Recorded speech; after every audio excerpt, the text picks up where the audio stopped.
सोचो अगर आपको एक ऐसी जादुई पेंसिल मिल जाए जिससे आप जो भी बनाए वो असली में मिल जाए, एकदम शाकलाका बूम बूम वाली पेंसिल की तरह, तो क्या होगा। ये है एक ऐसे पेंटर की कहानी जिसे एक जादुई पेंसिल मिलती है जो किसी भी ड्राइंग को असली चीज में बदल सकती है।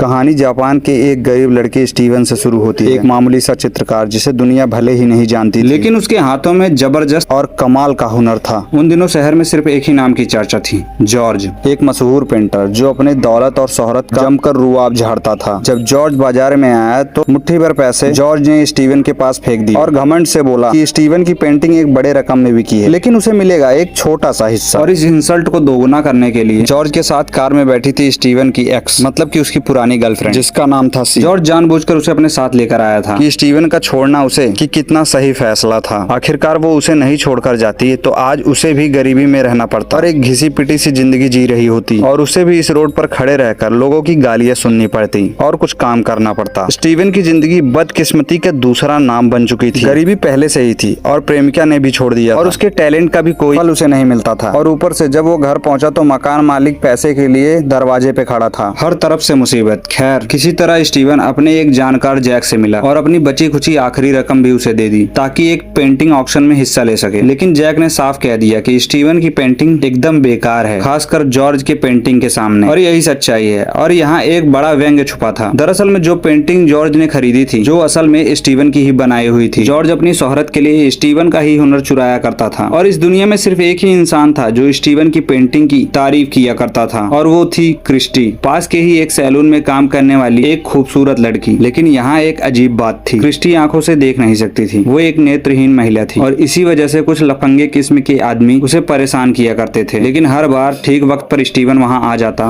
और उसकी मदद कर दिया करता, भले ही खुद पिटकर वापस लौटता। क्रिस्टी भी कभी कभी स्टीवन को परेशान किया करती थी। एक बार वो दोनों डांस कर रहे होते हैं और ऐसा लग रहा था कि जैसे वो किस करने वाले हैं। जैसे ही स्टीवन भी आगे बढ़ा तभी हमें पता चला कि वहाँ एक और शख्स मैनी भी था और क्रिस्टी जो देख नहीं सकती थी उसे एहसास हुआ कि वो दोनों अकेले नहीं हैं। कुछ देर बाद स्टीवन और मैनी साथ बैठकर पी रहे होते हैं। मैनी को एक टिकटॉकी लड़की जेस के ऊपर प्यार आ गया था, मतलब कि दिल लग गया था। उसे लगा अगर वो उसे पैसे दे सके तो शायद जेस उसे पसंद करने लगे, इसीलिए वो हमेशा लॉटरी के सैकड़ों टिकट खरीदता था जल्द ही अमीर बनने की उम्मीद में। रात गहरी हो जाती है और दोनों नशे में टुल्ल हो जाते हैं। तभी अचानक से स्टीवन को होश आया और उसने आसमान में एक उड़न तस्तरी देखी। उसने मैनी को जगाने की बहुत कोशिश की लेकिन वो बेसुध पड़ा था। उसमें से एक अजीबोगरीब रोशनी निकली और उसमें से 3 एलियन निकले। स्टीवन की जिज्ञासा पीक पर थी। उसने तुरंत ही अपने जेब से फोन निकाला और रिकॉर्ड करने लगा और उसे पता नहीं था कि फोन का फ्लैश जल जाए और फ्लैश देखते ही एलियन वहां से भाग और उनके भागने के दौरान उनका एक छोटा सा डंडा वहीं रह गया। स्टीवन से रहा नहीं गया और वो आगे बढ़ा और उसे उठा लिया। अगली सुबह स्टीवन ने मैनी को सारी कहानी बताई। मैनी ने कहा एलियन वैसा ही दिखता था जैसे कि उसने एक बार अपनी पेंटिंग में बनाया था। मैनी की इस बात पर जैसे ही स्टीवन ने उस पेंटिंग को देखी जो उसने बनाई थी तो वो हैरत में रह गया और उसकी आंखें फटी की फटी रह गई। एलियन बिल्कुल वैसा का वैसा ही था। दोनों को लगा शायद ये कोई नशे का सपना था क्योंकि उस रात उन दोनों ने काफी ज्यादा पी रखी थी। लेकिन स्टीवन के मन में कुछ खटक रहा था। अगर सब कुछ सपना होता तो वो एलियन का डंडा स्टीवन के मेज पे क्या कर रहा था। इसी दौरान एक और अजीब चीज हुई। स्टीवन एक खूबसूरत महिला की पेंटिंग बना रहा था, तभी अचानक से उसकी पेंसिल टूट जाती है। दूसरी पेंसिल ढूंढते ढूंढते उसने गलती से वही एलियन का डंडा उठा लिया और जैसे उसे काट छाट के उससे कुछ बनाना शुरू किया वो असल में बाहर आ गया, मतलब वो असली में बन जाता था। अब स्टीवन चौंक गया और उसने चेक करने के लिए एक सेब बनाया और देखते ही देखते उसके सामने एक असली सेब आ गया। उसने हाथ बढ़ाया, सेब को काटा और वो सेब असली भी था। वो फौरन ही भागकर मैनी के पास जाता है और उससे कहा कि मुझे एक लात मारो, चेक करने के लिए कहीं वो सपना तो नहीं देख रहा और उसे असली में दर्द और उसे पता चला कि ये सब हकीकत में है। मैनी को फिर भी यकीन नहीं हुआ। उसे लगा कि स्टीवन का दिमाग खराब हो गया है। तब स्टीवन ने एक सोने की ईंट बनाई लेकिन कुछ नहीं हुआ। मैनी और भी ज्यादा गुस्से में आ गया कि ये सब क्या बकवास है और उसने पेंटिंग को मोड़कर बाहर फेंक दिया। जैसे ही वो कागज का टुकड़ा नीचे गिरा तो वो असली सोने की ईंटों में बदल गया और जाके उसके मकान मालिक को जब उन्होंने बाहर देखा तो वो चौंक गए। तो उन्होंने फिर से एक सोना बनाया और अपने सपनों का घर भी। और फिर अचानक से एक बड़ा सा मकान सड़क के बीचों बीच प्रकट हो गया। लोग हैरान हो जाते हैं और वहाँ पे पुलिस आ जाती है और मैनी घबरा जाता है। उन्होंने सोचा कि अगर पेंटिंग हटा दे तो घर भी गायब हो जाएगा, लेकिन उनके पास में रबर नहीं। तभी स्टीवन की नजर डंडे पे एक बटन के ऊपर पड़ती है। दबाया तो पेंटिंग ने वो सारी ड्राइंग वापस से खींच ली और जैसे ही पेंटिंग गायब होती है वैसे ही घर भी गायब हो जाता है। मैनी ने नई तरकीब बनाई, सीधे पैसे बनाओ। स्टीवन ने 200 मिलियन का नोट बनाने की कोशिश की लेकिन पहले सिर्फ नंबर लिखे और तब उसे समझ आया कि ये डंडा आखिर में कैसे काम करता है। उसने पूरे नोटों का बंडल बनाया और देखते ही देखते पूरे अपार्टमेंट में नोटों का बंडल फैल गया। नोटों की बाढ़ आ गई, 200 मिलियन से ज्यादा। वो पैसों में लोटपोट हो गए। सुंदर नौकर चाकर, शानदार विंटेज कार और यहाँ तक अपने पड़ोसियों का 100 साल का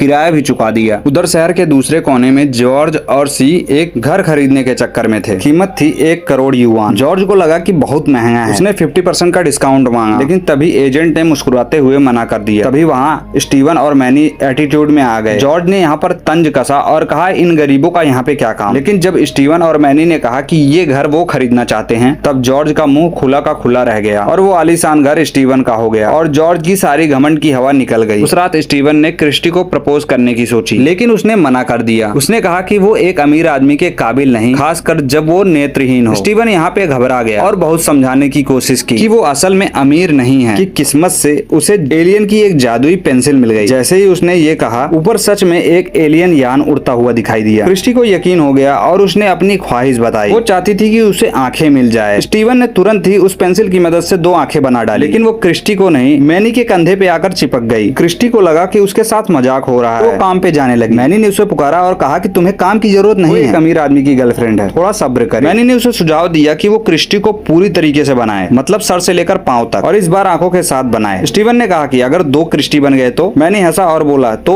तुम्हारी 2 बीबियां होंगी। स्टीवन ने फिर पेंटिंग बनाई, इतनी खूबसूरत कि मैंने 5 घंटे की नींद के बाद उठा तो देखा और फिर देखता ही रह गया। लेकिन क्रिस्टी में तुरंत कोई भी बदलाव नहीं आया। लेकिन जैसे ही वो घर से बाहर निकली तो वो गायब हो गई, जैसे किसी अदृश्य दरवाजे में खिंच गई। और कुछ ही देर बाद वो अचानक से प्रकट हुई। इस बार उसके पास आंखें भी थी, लेकिन उसी वक्त शहर के किसी कोने में एक औरत की अचानक से आंखें चली गई। और तब कहानी का सबसे बड़ा मोड़ सामने आया। वो जादुई पेंसिल नई चीजें नहीं बनाती थी, बल्कि मौजूदा चीजों को एक जगह से दूसरे जगह खींच कर ले आती थी। जो आलीशान विला में वो रह रहे थे वो किसी और का था। जो पुरानी गाड़ी वो चला रहे थे वो भी किसी और का था। जो अचानक गाड़ी गायब होने की वजह से सड़क पर घिसटता रहा जब उसकी चलती गाड़ी गायब हो गई। और जो वो पैसे आए थे वो बैंक के थे, जो कि सीसीटीवी में रिकॉर्ड हो चुका था। इन चीजों से बेखबर स्टीवन, मैनी, क्रिस्टी और जैस और वो स्ट्रीमर जो मैनी की चहेती, सब अपनी नई जिंदगी का मजा ले रहे थे। छुट्टियां, हॉट एयर बैलून, महंगी महंगी पार्टियां। क्रिस्टी के लिए तो ये सारी चीजें पहली बार थी, जब वो दुनिया की खूबसूरती अपनी आंखों से देख पा रही थी। कुछ समय बाद उन्होंने स्टीवन की पेंटिंग प्रदर्शनी आयोजित करने की सोची। जैक से जगह किराए पर लेने गए तो जैक ने उन्हें भगा दिया, बहुत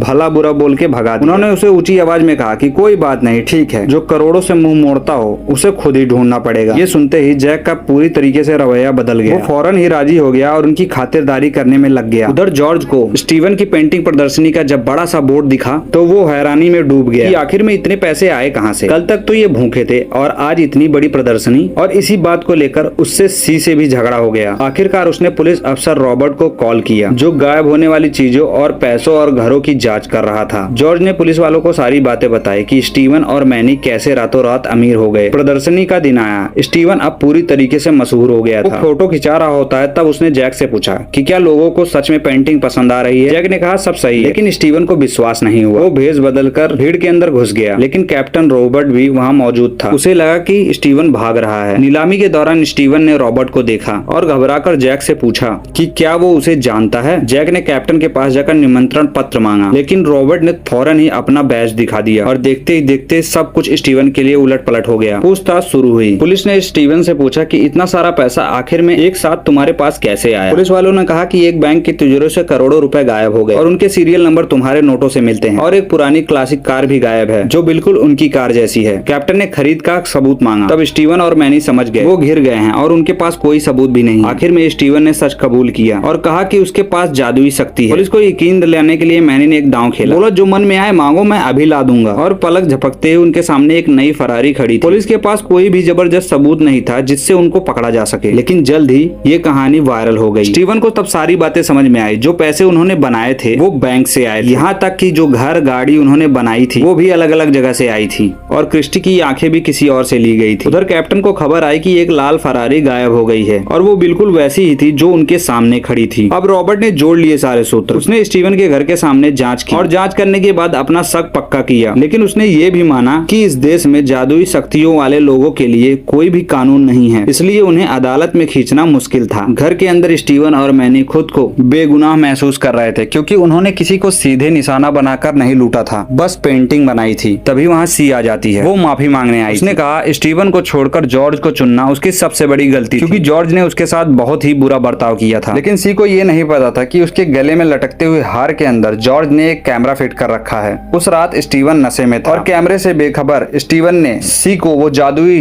पेंसिल दिखा दी और ये सारी चीजें सब कुछ रिकॉर्ड हो गई और उसके हाथ वो सबूत आ गया जिसका वो इंतजार कर रहा था। अगली सुबह स्टीवन ने फैसला किया कि वो पेंसिल वो पुलिस को दे देगा और वो सारी चीजें यहीं रोक देगा। उसने और मैनी ने एक कड़वा सच स्वीकार किया कि अगर हमारे पास दौलत तो हो लेकिन चैन नहीं हो तो वो किसी काम की नहीं रहती, इसीलिए सादगी में जीना और खुश रहना ज्यादा बेहतर है। जेस भी ये सारी चीजें सुन रही थी और पूरी कहानी समझ चुकी थी। मैनी नहीं डरा कि वो उसे छोड़ देगी। फिर जेस ने उसे बताया कि मैनी से मोहब्बत उसके पैसों के लिए नहीं बल्कि उसकी सादगी की वजह से हुई थी। जब सब ने एक राय होकर फैसला किया तो वो तिजोरी खोलने गए जहाँ जादुई पेंसिल रखी हुई थी, लेकिन वो वहाँ थी ही नहीं क्योंकि रात को जॉर्ज उसे चुरा चुका था। उसी दिन जॉर्ज ने पेंसिल इस्तेमाल की और एक हेलीकॉप्टर बनाया। हवा में उड़ते हुए उसने एक और भी बड़ा घर बनाने की कोशिश की। उसने शहर के बीचों बीच एक शाही महल खड़ा कर दिया। उधर सी को बांध कर फेंकने की तैयारी हो रही थी। ये सारी चीजें देखकर जॉर्ज के दो चमचों ने पूछा कि ये सारी चीजें वो अपनी पत्नी के साथ ही क्यों कर रहा है। उसने कहा कुछ नहीं, बस ऐसे, क्योंकि उसकी पत्नी जो होगी वो दुनिया की सबसे खूबसूरत लड़की होगी, इसलिए उसने एक पेंटिंग बनाई। वहाँ दुनिया की सबसे खूबसूरत लड़की आ गई और वो लड़की एक जगह से दूसरी जगह टेलीपोर्ट हो गई, इसलिए वो घबराई हुई। ये सारी चीजें चल ही रही थी कि उसी दौरान स्टीवन और रॉबर्ट वहाँ पर आ गए। स्टीवन ने जॉर्ज से गुजारिश की कि वो महल की पेंटिंग हटा दे क्योंकि ये सीधे हवाई अड्डे के ऊपर बनी थी और ये लोगों के लिए खतरनाक था। स्टीवन ने उसे समझाया कि पेंसिल कोई भी नई चीजें नहीं बनाती, वो एक जगह से दूसरी जगह पर चीजों को टेलीपोर्ट कर देती है। लेकिन जॉर्ज को कोई फर्क नहीं पड़ा। उसने कहा कि वो पैसे बनाएगा। रॉबर्ट ने इस बात पर उसे चेतावनी दी कि अगर वो एक भी पेंटिंग और बनाएगा तो उसे गोली मार दी जाएगी। जॉर्ज हंसा। उसने कहा कि वो एलियन का यान बनाकर दूसरे ग्रह पर निकल जाएगा। उसने गूगल से एलियन यान की तस्वीर ढूंढकर बनाना शुरू किया, ये जाने बिना कि ये यान उन्हीं एलियन का था जिनकी पेंसिल थी। और अचानक से वो असली एलियन यान उनके सामने प्रकट हो गया। एलियन नीचे उतरा और सीधे पूछा कि मेरी पेंसिल कहाँ है। स्टीवन ने जॉर्ज की तरफ इशारा कर दिया। जॉर्ज ने तब तक एक टैंक बना लिया था और गोला दागने के लिए तैयार था, लेकिन एलियन की ताकत इंसानों से कहीं ज्यादा थी। उसने टैंक की नली को मोड़कर सीधे जॉर्ज के ऊपर कर दी। ये सारी चीजें देखकर जॉर्ज घबरा गया और जॉर्ज के पास आत्मसमर्पण के सिवा कोई चारा नहीं था। और आखिरकार जॉर्ज ने पेंसिल को वापस कर दिया और एलियन उसे खत्म करने के लिए तैयार हो चुके थे। लेकिन स्टीवन ने बीच में आकर माफी मांगी और कहा कि गलती उसकी थी कि उसने पेंसिल को सबसे पहले उठाया। एलियन ने कहा धरती उनके ग्रह जैसी ही है जहाँ लालच न्याय को निगल जाता है। एलियन के जाने से पहले स्टीवन ने उनसे विनती की कि महल को उसी जगह पहुंचा दे जहाँ से वो आया था। बदले में उसने एलियन को खाना खिलाने का वादा किया। जब सब कुछ अपनी जगह वापस लौट गया तो एलियन क्रिस्टी के पास आया और उसकी उधार ली हुई आंखें उसकी मालकिन को वापस मिल गई जिसकी आंखें गायब हो गई थी। क्रिस्टी फिर से अंधेरे में। एलियन ने वादा किया कि वो धरती को दोबारा से परेशान नहीं करेगा, लेकिन अफसोस उनका हवाई जहाज भी वापस चला गया था। सब कुछ फिर से पहले जैसा हो गया। दौलत नहीं, शोहरत नहीं, सिर्फ और सिर्फ एक जादुई याद उनकी जिंदगी में हमेशा के लिए दर्ज हो गई और इसी के साथ ये मूवी यहीं खत्म हो जाती।